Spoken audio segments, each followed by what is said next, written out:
Olá, paranormais e sobrenaturais! Eu sou Cris Yanovitch e hoje estamos aqui para mais um relato espírita. O Cavaleiro, as Trevas e eu. E lembrando que essa é uma história psicografada. Então, vamos lá? Relatado por Marcos. Este é o relato de uma vida muito parecida com milhares e milhares de jovens brasileiros. Estava com 24 anos quando eu morri, em consequência de uma overdose de clorofórmio misturado. Há muito vivi entre os entorpecentes, além de fumar e bebidas, e ficava fortemente alcoolizado. Fui muito fraco de espírito, apesar do meu berço religioso. Éramos de família pobre, negros, trabalhadores, e eu era o mais velho de 3 irmãos. Elza, de 20, e o caçula, Rodrigo, de 15 anos. Morávamos numa grande comunidade de Porto Alegre, e meu pai morreu há tempos, num acidente, enquanto trabalhava de operário em um grande edifício. Éramos também religiosos e adeptos da Umbanda, mas eu ficava sempre alheio, apesar das investidas da família, para que eu me dedicasse mais e largasse os vícios. Mamãe, com a ajuda de vizinhos, conseguiu na justiça a indenização pela morte de papai, a qual usou uma parte para amenizar os muitos dias de desamparo financeiro e a outra parte para fundar um centro espiritualista de Umbanda, com as devidas preparações dela e do local. Eu tinha o desejo de poder ajudar a todos quanto pudesse, e eu lamento muito de tê-la envergonhado, por eu ser o filho mais velho, mas avesso a tudo o que ela passou a representar na comunidade. Nós éramos todos devotos de São Jorge, ou Ogum, o orixá, tá, gente? E mamãe dedicou o centro a ele. Eu gostava do principal mentor, mas o livre-arbítrio é indiferente aos laços familiares, como também aos benfeitores espirituais, por mais expressivos e iluminados que sejam. Quando não queremos, não há assistência. Há muito eu já estava inserido nos vícios, desde os 13 anos, levado por outros jovens da vizinhança, sem dar ouvidos aos que me amavam, começando pelo cigarro, depois outros entorpecentes, tá? Que a gente não pode falar aqui. Bebidas e novos experimentos. Era um lugar pobre, mas o acesso aos entorpecentes parecia ser mais fácil do que a alimentos e outras necessidades. E assim, acelerava um autossuicídio e servia de duras provas para a mamãe e meus irmãos, porque as críticas eram muitas. Como posso ser líder religiosa com um filho desviado? São médiuns e não dão conta nem do irmão mais velho? Esqueceram-se de que cada ser humano é um universo diferente, um do outro, mesmo tendo o mesmo sangue. Segundo capítulo, a desencarnação. Após experimentar um entorpecente com alta propriedade anestésica, consegui meu objetivo indireto: apagar. Segundo a espiritualidade, eu deveria ter ficado preso ao corpo e apodrecido nele, ou vagado entre os encarnados, ou ainda despertado em planos ainda mais trevosos. Entretanto, acordei numa cama de hospital, limpo e sem nenhuma sequela do que havia feito. Na beira do leito estavam os meus avós maternos, falecidos há muito tempo e que eu só conhecia por fotos antigas. Vovó se identificou, apresentou vovô e me falou: "Olá, Marcos, quantas besteiras, hein?" E vovô também disse: "Tudo fizemos para lhe trazer a este hospital." Olhei para os lados e vi que havia outras 2 camas ocupadas por pacientes que dormiam E estávamos num quarto amplo, com iluminação suave e azulada. E eu, me dirigindo aos meus avós, disse: que hospital é esse? Parece particular. E vocês não tinham morrido? Vovó respondeu: querido, nós morremos para a vida física, assim como você, depois de fazer tantas bobagens. Mas o espírito não morre. Continua em outro modo de vida. Eu interrompi. Mas vocês não disseram que eu estou no hospital? Vovô explicou. Está no hospital de nossa colônia. Aqui é um plano espiritual para onde vêm os que desencarnaram ou morrem, como você disse. E aqui também não existem distinções de pobres ou ricos, de negros ou brancos. Verás que tudo vai melhorar, meu neto querido, disse vovó. Um enfermeiro se aproximou dizendo: olá, Marcos, seja bem-vindo. Vim lhe trazer um remedinho. Mais tarde eu trago algo para você comer. E ele, olhando para os meus avós, disse: o doutor já vem dar um apoio. Tomei o remedinho, que para mim era apenas meio copo de água, e comentei: o enfermeiro é branco. O doutor também será? Vovô me corrigiu: pare com essas diferenças. Agora não existe mais isso. Somos todos filhos de Deus. Não nos envergonhe. Em seguida o doutor entrou no grande quarto e, após cumprimentos, me falou: meu nome é Danilo. Não vou questionar a sua vida, se certa ou errada. Mas é preciso que saiba que você é bem-vindo, embora não por merecimento, mas por intercessão de seus avós. Esta é uma colônia de transição e você está internado numa ala para viciados neste hospital. Não está prisioneiro. Nada aqui é feito contra a sua vontade. O tratamento terapêutico necessita de você querer. Para querer, deve estar ciente de tudo nesta sua primeira etapa de vida como desencarnado. Depois de certo tempo de tratamento, será transferido para uma colônia de ex-viciados, onde terá cursos e aprendizados, incluindo os de sua afinidade, como também será preparado para um trabalho fraterno. Temos regras, disciplinas e horários para tudo, mas há também muitos momentos de lazer e entretenimento, em várias modalidades locais. No devido tempo, você voltará a esta colônia e residirá com seus avós. Mas, acima de tudo, como disse, é preciso que você queira esta melhoria de vida. Vovó interferiu. Por favor, Marcos, aceite. Pela sua mãe, por ti, por Deus. O doutor pacientemente continuou: aqui você estará de cara limpa.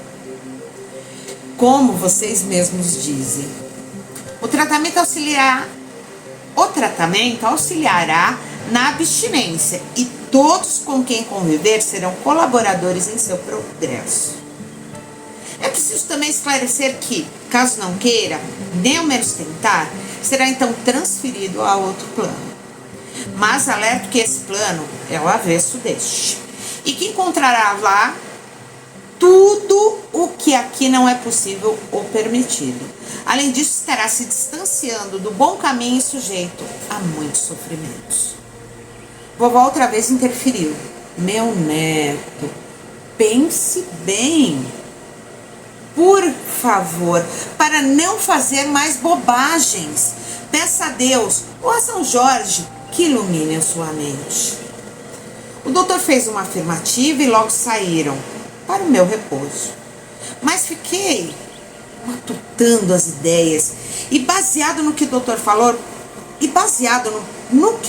falou, passei a acreditar na possibilidade de encontrar pelo menos um de meus vícios nesse tal outro plano. Eu me entusiasmei e, vendo que não havia ninguém circulando, resolvi levantar e explorar o local com a intenção de sair dali. Ao sair do quarto, vi um imenso corredor, onde havia grandes aberturas iluminadas pelo sol. Pulei uma janela que dava para um jardim e nele falei uma grande bobagem. Se Deus existe, vou encontrar esse outro lugar. Capítulo 3. O Inferno. De repente caí no chão, senti um vento forte e tudo escureceu.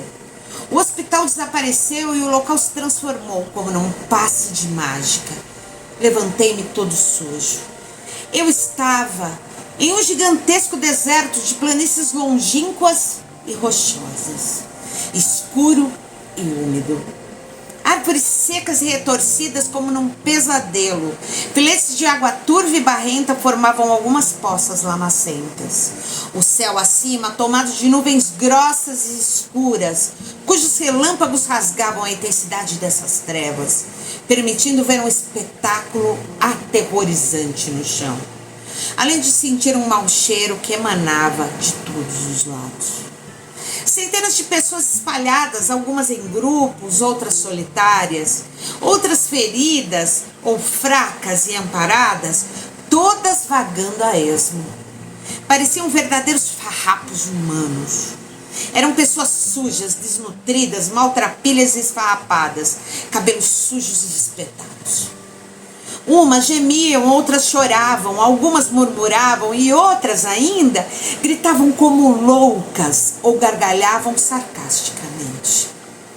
Pareciam estar em busca de algo. Em todas as direções, o grande deserto tinha o mesmo aspecto. Muito fácil de andar em círculos. Comecei a sentir fome, sede e frio.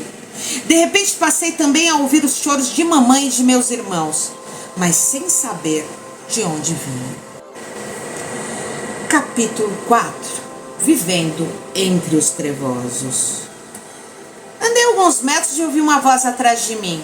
E aí, quer um cigarro? Vi um rapaz à frente de outros 4 que me estendiam um cigarro de erva entorpecente plasmada. Sem pensar, peguei e fumei com muito prazer. Ele dizia ainda: quer mais? É só vir com a gente. No que concordei com a cabeça. Ele se virou e disse ao outro: ô xará, traz um trago aqui para o nosso amigo. Pode crer, tá aí. O outro me deu uma garrafa com uma espécie de bebida plasmada. O primeiro alertou: vai devagar, porque a caminhada é longa. Isso é só para molhar a garganta. Passei a acompanhá-los, agradecido por ter saciado os vícios e pelo convite para sair daquele deserto. Fui contemplando a paisagem que se desenhava em pequenos desfiladeiros e planícies rochosas, sempre com nuvens grossas e escuras acima, e de vez em quando chovia, mas nós não nos molhávamos. Eles vestiam trajes exóticos, do tipo hippies, com vários penduricalhos na cintura. Perguntaram como cheguei ali e contei-lhes da forma que eu sabia. O que parecia ser líder falou descontraído: olha aí, o cara tava com os bons e preferiu vir pra cá. É isso aí, merece respeito. O outro, em concordância, disse: aqui é que é o grande barato. Pode tudo que lá não pode. E as coisas correm soltas, é só curtir. Passadas várias horas caminhando, aos poucos nos lados direito e esquerdo, foram aparecendo pedras que formavam uma trilha. As pedras foram ficando cada vez maiores, à medida em que caminhávamos, até formarem um desfiladeiro e depois um túnel com algumas sentinelas. Os 2 que estavam à frente cumprimentavam um a um, e o final do túnel dava para uma cidadela encravada nas rochas, com uma iluminação feita por centenas de tochas. Exclamei: puxa, que lugar legal! É mesmo, responderam. Uns chamam isso aqui de túnel negro, mas é bacana, você vai gostar. Pouco a pouco foi aumentando um murmúrio típico de cidade, que logo desvendou-se em construções rochosas, com ruas estreitas e abarrotadas de um grande aglomerado de pessoas deformadas, aleijadas, nuas, fedorentas, algumas até repulsivas, semi-vestidas ou nuas, mas não estavam desnutridas. A maioria em pé em frenético frenesi no chão, agora seco. Muitas pessoas prostradas como mendigos. Ao alto, viam-se vultos negros que cruzavam de vez em quando. Fomos nos dirigindo para uma grande casa, na parte mais elevada, do que parecia ser uma enorme comunidade. No hall de entrada tinha uma sentinela mulher, que um dos meus condutores fez sinal como sem, e assim passamos para um grande salão, ornamentado de preto e dourado. Paramos e esperamos alguém. Um ancião de porte robusto, vestido de padre, apareceu, firmando seu olhar incisivo em mim, enquanto que um dos dois rapazes elucidava. Transbordando imponência e arrogância, proferiu como se suas palavras estivessem com muita expectativa. É de família de médiums, isso é bom. Dê-lhe um trato e depois coloquem-no na função. No que retornamos para fora da casa, eles finalmente se apresentaram. Eu sou Tiago e ele é o Wilson. Vamos te ensinar umas coisinhas. Primeira coisa, vamos para a terra. Capítulo 5. Andando entre os vivos. Ele botou a mão no meu ombro e, como num passe de mágica, volitação. Estávamos numa rua movimentada na cidade onde eu morava. Era dia e à nossa frente havia um grande bar lotado. Disse Tiago: você deve estar com fome. Venha. Olhando melhor, dava para ver algumas pessoas bem nítidas. Eram os vivos. Mas a grande maioria tinha aparência fosca e em baixa intensidade de nitidez. Eram desencarnados como eu. Esses últimos pareciam respeitar meus companheiros. Tiago me falou: encoste neste que está comendo e puxe o ar que está sendo emanado. Fiz como ele mandou. E tive a sensação de estar comendo também. Wilson completou: faço mesmo quando ele beber. Tive nítidas sensações de comer e beber, o que me causou um grande alívio e conforto. Isso se chama vampirização, que é o aspirar o princípio ativo da substância do produto, manuseado por uma pessoa encarnada, a qual o desencarnado precisa tocá-la para uma conexão, sintonia, momento em que também é feita uma troca de energias nocivas de ambos os lados, mesmo sem a pessoa encarnada saber. Depois fomos para uma rua onde havia um pequeno grupo, sendo que apenas 2 jovens estavam nítidos e fumavam uma espécie de erva entorpecente. Tiago e Wilson mandaram que os desencarnados permitissem que eu experimentasse a coisa. Consistia também em tocar num dos jovens e aspirar a fumaça que emanava. Um dos desencarnados que recuaram ainda me dava instruções. Entorpecentes de outras coisas, aquele entorpecente branco, né? Você precisará imitar os mesmos gestos que o encarnado, puxando sempre pelo nariz, não deixando nunca de tocá-los. O outro ainda falou: sinta as vibrações desse momento e não esqueça delas. Isso vai ajudar você a encontrar outros nessa mesma situação de vício, mesmo dentro de casas. Mas como entrar nas casas dos outros? Perguntei. Eles gargalharam e disseram: nós somos fantasmas, nunca ouviu falar? Tiago então disse: vem comigo, vou te mostrar. Andamos até um edifício próximo e ele me perguntou: lembra daquela vibração de há pouco, não é mesmo? Muito bem, sinta essa vibração lá para cima do prédio. Sim, estou sentindo. Então queira ir até lá. Deixe-se levar pela vibração. Mesmo sem nada conhecer do referido edifício, estávamos no quarto de uma moça que se utilizava daquele pó branco, que é entorpecente. disse Tiago. Aí, deu pé quente. Curta essa coisa e divirta-se com ela. Para sair, queira estar na rua, aonde estávamos. É assim que funciona. Só querer. Fiquei ao lado dela e fiz como fui orientado. De repente, ela virou em duas, uma sentada, praticamente dormindo, e a outra em pé, que me perguntou: quem é você?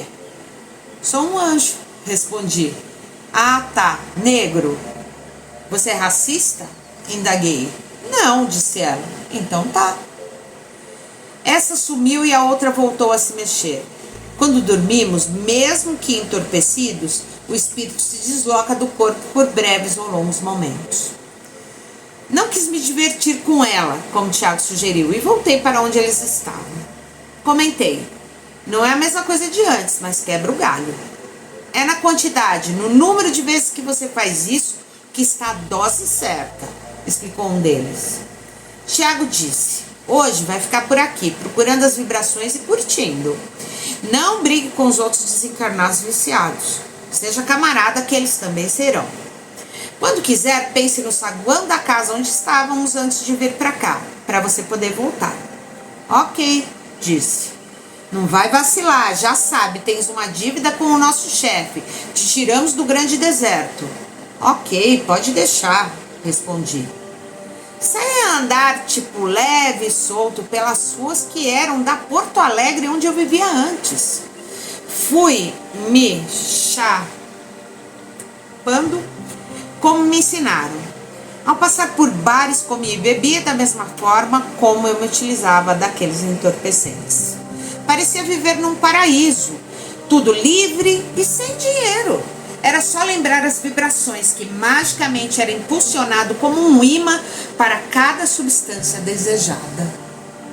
Ao surpreender um casal num parque super arborizado, Parque Farroupilha, fazendo lá um amorzinho, um desencarnado me gritou: venha, veja, toque neles, sinta essa vibração e a energia. Eles não te veem e também não te sentem. Incrível. Toquei-lhes e senti uma vibração e energia semelhantes, como se eu estivesse participando daquele ato. Depois me afastei. Ao sentir cansaço e sono, deitei num canto qualquer e dormi profundamente. Acordei dia seguinte com o Tiago e o Wilson na minha frente. Muito bem, adquiriu experiência, levei fé, exclamou Wilson. Tiago falou: de agora em diante você vai fazer um trabalho diferente. Vai chegar naqueles que se utilizam, dá uma curtidinha e depois procure saber daqueles que não são utilizadores desta questão, que são amigos ou parentes dele ou dela. Localizando, vai ficar junto, falando, mesmo que não te ouçam, para que eles experimentem também o vício. Wilson acrescentou: faça isso com eles acordados. Quando dormirem, tentem falar cara a cara, logo quando saírem do corpo. Depois, quando retornarem, tente fazer lembrá-los de seu encontro, ou sonho para eles, né? Tiago ainda completou: poderá se divertir também, dar as suas curtidinhas, mas o foco agora é esse. Pense em tudo que você já sabe graças a nós. Não nos decepcione. Sem problemas, vamos a isso, respondi. Beleza, é isso aí, disse Tiago. Sabia que você não ia azarar, afirmou Wilson. Passei a fazer exatamente o que eles queriam. Além de viciado e vampirista, me tornar também um obsessor, induzindo e influenciando sobre tantos jovens quanto fossem possíveis, para iniciar ali no vício. Certa vez cheguei perto de um grupo à noite e tomei um susto ao ver estranhas criaturas em volta. Fiquei receoso por não saber o que fazer. Capítulo 6. O aviso de Jorge. Um homem negro e forte, vestido como se viesse de uma escola de samba carnavalesca, e estávamos longe do carnaval. Lembrando o soldado romano, vindo de trás de mim e parando ao meu lado, olhando sempre e também para o grupo, disse: são pessoas, como eu e você. O que eles lhe parecem? Parecem monstros, respondi. Olhe melhor. São apenas desencarnados afundados no vício, em seus últimos estágios. Estão deformados de tanto vampirizar, de tanto consumirem coisas nocivas e também por serem castigados e torturados, por quererem parar com o que fazem e não poderem. Em breve serão tão repulsivos que até mesmo no umbral serão rejeitados. Restará-lhes o lixo para se alimentar enquanto puderem andar. Depois os trevosos, querendo descartá-los, os prenderão nos abismos profundos, abandonando-os à própria sorte. Resolvi me retirar, sem nem mesmo me despedir do tal informante, mas guardei suas palavras. Eu estava muito perturbado, não raciocinava direito. O tempo passava e eu cada vez mais arrebanhando cordeiros para os lobos. Um dia resolvi visitar meus familiares, fui caminhando e entrei na nossa comunidade. No caminho vi outros desencarnados misturados em grupos de pessoas encarnadas, bebendo e utilizando aquelas coisas ruins. Ouvi também dizer: está indo para o lado errado. Não dei ouvidos e ao chegar perto da casa não consegui me aproximar. No ponto exato da casa de mamãe, que também era o centro de umbanda dela, havia um clarão de luz que fez meu instinto parar. Forcei os olhos para tentar ver melhor e tudo o que eu vi foi um vulto branco, parecendo um homem montado em um cavalo. Me veio à mente aquele homem que me explicou sobre os monstros que eu havia visto ao redor daqueles jovens outro dia. Voltei pelo mesmo caminho, como um vampiro que se afugenta da cruz.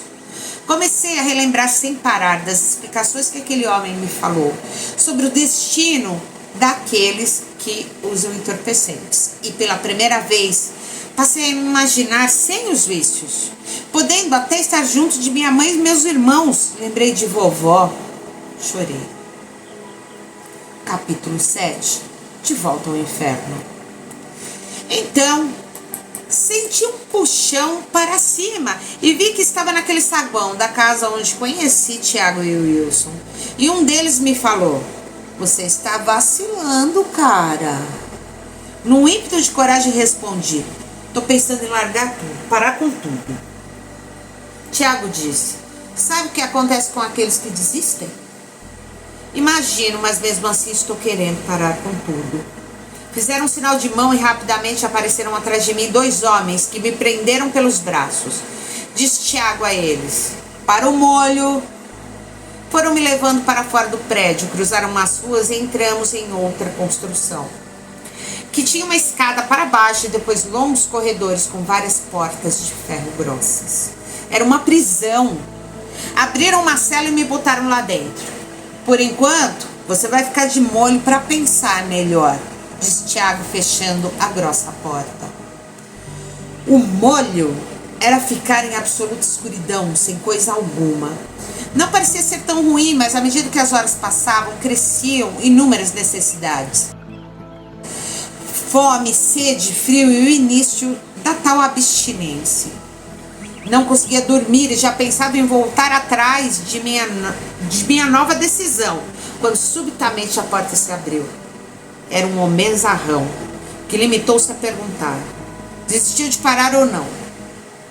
Deu vontade de dizer sim, que desistia de ter parado de trabalhar, mas resolvi dizer que não. Então ele invadiu a cela e me pegou pelo braço, me conduzindo para outro lugar daquele corredor. Numa ampla sala, cheia de ferramentas e uma fornalha, um auxiliar passou a me prender com correntes. Perguntei com dificuldade: e Tiago e o Wilson? Só quando desistir, respondeu o primeiro. Depois de amarrado, o forte homem me desferiu uma chicotada nas costas, com o que perdi o fôlego para falar qualquer coisa. Me mandou responder com a cabeça em afirmativa como resposta, que aceitava voltar ao trabalho. Como nada respondi, passou a chicotear até eu perder os sentidos. Um balde com um líquido gelado fez eu despertar. E o homem perguntou: vai voltar para o trabalho? Veio em minha mente a imagem de São Jorge e com coragem respondi que não. Ele então mandou o osso segurar a minha cabeça pelos cabelos, armou-se de um ferro pontiagudo em brasa e o aproximou de meu olho, dizendo: última chance, volta para o trabalho? Relutei em responder. mas disse: não. Ele cravou o ferro em meu. E com um berro de dor perdi os sentidos. Cheguei a acreditar que finalmente eu havia morrido. Capítulo 7.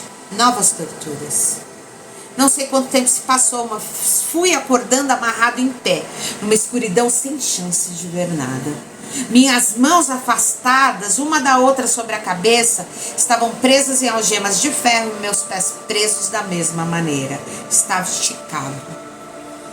Em meio às muitas dores das chicotadas que recebi do olho ardente, já ia pensar que eu estava no mesmo lugar ou na cela anterior, quando ouvi pequenos ecos muito distantes e senti uma forte brisa gelada. Não tive forças para gritar e mesmo minha voz quase não saía. O tempo foi passando e aumentando cada vez mais as minhas agonias. Não via já diferenças entre abstinência e outras necessidades, seguidas por múltiplas dores que me atormentavam. Não podia chorar porque lágrimas aumentavam a intensidade das ardências do olho machucado. Calafrios de febre tomavam conta do meu corpo e o tempo lentamente continuava a passar. O inferno que eu aprendi quando criança se realizava de outra forma. Ouvia de longe choros, gritos, uivos que eram interrompidos por relâmpagos no céu escuro, a muitos metros acima, que clareavam, e assim podia ver aos poucos que eu estava preso num paredão a pique de um abismo que se despencava em profundezas abaixo. Também pude ver outro paredão semelhante em frente a mim, com outras pessoas na mesma situação. A muitos metros de distância, umas das outras, algumas deformadas, outras faltando um dos membros, todos largados à própria sorte. As sangrias de meus ferimentos, principalmente do olho, fazia atrair aves de rapina, mas percebendo que eu fazia movimentos com a cabeça, se afugentavam. Eu não poderia dormir, mesmo se pudesse. Comecei, de fato, a me sentir só, abandonado por todos e em densas trevas, estando acordado e somente vendo escuridão. Num rasgo de pequena consciência, passei a falar com as forças que ainda restavam. Meu São Jorge guerreiro, meu pai Ogum, me ajude, fiz muitos males, fui um mau filho para minha mãe e para ti. Perdoa-me, não quero mais ser assim, tenha piedade, salva-me. E fui perdendo os sentidos. Capítulo 8. O socorro. Acordei no mesmo hospital de antes, haviam se passado meses de internação. Desta vez apenas um médico aguardava eu despertar, e não era o Dr. Danilo. Era branco, em roupas brancas, alto, tinha bigodes e me indagou: como está, Marcos? Sente-se melhor? Sentei na cama e me examinei. Estava limpo, sem marcas de chicote ou de qualquer ferida. E o meu olho estava restaurado. Vesti um pijama limpo e respondi: sim, doutor. Estou bem. E meus avós? Logo estarão aqui.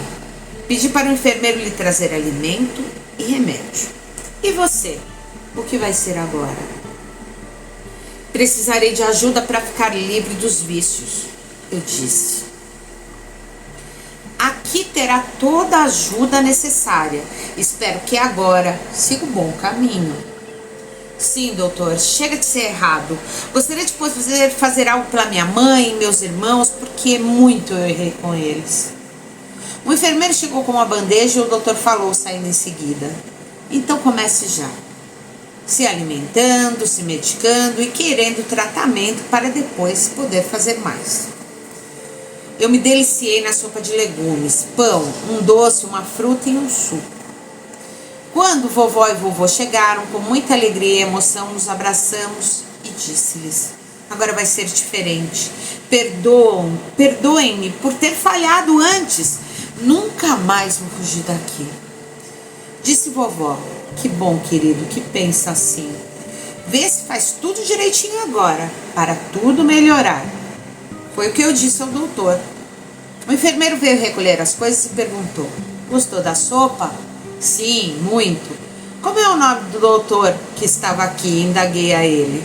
E ele respondeu: Jorge. Capítulo 9, na espiritualidade. Fiquei meses em tratamento, enquanto eu lia muitos livros e tinha muitos aprendizados. Depois estive abrigada em colônia especial para Vici, onde fiz cursos sobre o corpo físico, sobre o corpo perispiritual e os danos que cada substância nociva causava neles, assim como no psíquico, principalmente e especialmente quanto às obsessões. Logo estava morando com os meus avós e me integrando na nossa colônia, onde passei a fazer outros cursos que me prepararam para trabalhar de muitas formas, com Vici encarnados na Terra. Aprendi a real fraternidade, onde não existem diferenças de raça, onde não há pobres ou ricos, nem discriminações religiosas, e que, acima de tudo, está o bem servir ao próximo, por instinto e sem esperar recompensas. Na espiritualidade, muito aprendi nos cursos sobre a diversidade das religiões, assim como os carismas. Vi as diferenças entre o soldado romano Jorge, grande mártir decapitado, por ser julgado traidor e por recusar-se a perseguir os cristãos, e o bravo índio negro guerreiro cultuado nos povos africanos, Ogum. Ao rogar por São Jorge naquele abismo, foi o instinto de minha afinidade e sintonia, implantada desde há muito em meu espírito. Não faz diferença se foi ele mesmo ou um de seus representantes, como os divinos socorristas. Um bom espírito elevado, como São Jorge, está despojado de quaisquer ornamentos ou rituais e jamais pedirá nada a quem lhe pede auxílio, não fazendo nenhuma diferença de como deseja que ele seja visto. Para ele, a fé sincera está acima de tudo. Talvez eu o tenha visto em 3 diferentes formas, pois todos os espíritos podem plasmar para si a aparência que melhor aprouver para as devidas ocasiões. Quanto aos ritos, se não houver o uso de religião em proveito próprio, são sintonias realizadas através das ferramentas necessárias para aqueles que, pelos sofrimentos das muitas provas e privações da vida, precisam refugiar a sua fé abalada em elementos materiais. Próximo capítulo, o reencontro. De minha desencarnação até hoje, decorreram mais de 30 anos. Fui levado pelos meus avós ao meu ex-lar para uma visita muito expressiva, onde, com muita alegria, revi minha irmã com mais de 50 anos, médium de uma grande entidade, cujo bom espírito respondia em sintonias femininas, e meu irmão corretamente expressando todas as afinidades, sintonias e vibrações, para que esse bom espírito respondesse como São Jorge e Ogum, sendo um só. Minha mãe estava para desencarnar, por isso não vim sozinho. No pequeno quarto onde estava deitada, Elza e Rodrigo a ladeavam e sentia a mediunidade emanar como um perfume. No salão do centro espiritualista de minha mãe havia trabalhadores da casa que entoavam cânticos dirigidos a uma modalidade de São Jorge, segundo a Umbanda, dedicado às ruas. Mamãe abriu os olhos, estendeu a mão em minha direção e disse: Marcos, é você? Que bom que estás bem, meu filho. Meus irmãos não puderam me ver, mas sentiram nitidamente minha presença e passaram a derramar lágrimas. Não me contive. Eu me ajoelhei pegando em sua envelhecida mão e chorei amargamente, lágrimas de arrependimento e de saudades. Mãe, me perdoa por eu ter virado as costas, por não estar aqui quando precisaram de mim. Filho amado, o mais importante é que você pôde vir para me buscar. Que bom que estás na luz. Agora ficará tudo bem. Então ela adormeceu para a vida física. Vovó e vovô passaram a fazer o desligamento do espírito do corpo físico. Elza e Rodrigo se abraçaram e eu os abracei também. Ambos desabaram em lágrimas. O instinto de todos falou mais alto porque senti que eles me sentiram, com muito amor, saudades e a comoção natural da situação. Ao levantar meu rosto, vi em pé junto à porta, que estava fechada, um soldado romano, empunhando um escudo de prata, mas não vi a sua face. De volta à colônia, após mamãe despertar e a confraternização com meus avós e eu, fui designado para 2 trabalhos que já estava apto. Um era socorrer pessoas BC nas ruas, os que pudessem ser socorridos, claro. E o outro era como trabalhador na parte espiritual, logo acima da construção física do centro fundado pela minha mãe. Fazia também visitas aos grandes centros espíritas, onde não só participava das sessões, como às vezes auxiliava nos trabalhos de desobsessão. E foi assim que eu fui convidado a realizar esse relato, nesta casa, cujo mentor maior, um dos espíritos puros mais conhecidos, Dr. Bezerra de Menezes. Não veio nenhuma restrição em cada uma das palavras aqui psicografadas. Que Deus ilumine a todos. Considerações finais. Não existem regras gerais na espiritualidade sobre suicidas indiretos.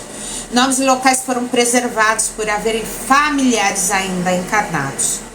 Quando as religiões houverem se convencido de que só há um Deus no universo, dar-se-ão as mãos umas às outras como servidores de um mesmo Senhor e filhos de um mesmo Pai.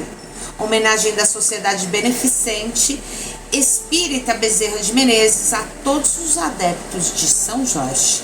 Fonte: Psicografia de Acervo 2016, Sociedade Beneficente Espírita Bezerra de Menezes, Porto Alegre, Rio Grande do Sul, Brasil.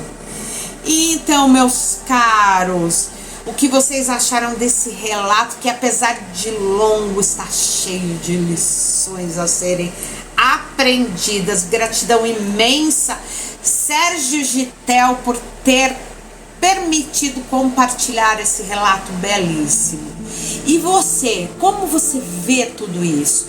E você também tem coisas psicografadas que você gostaria de enriquecer a humanidade? Então compartilha conosco que nós leremos com todo carinho, com todo o amor. E se tem outro tipo de relato, também envia e aqui serão lidos por mim e pelo Ulisses. Eu vou indo deixando mega ultra blaster beijo pra vocês e todo carinho aqui da equipe paranormal e sobrenatural. Até!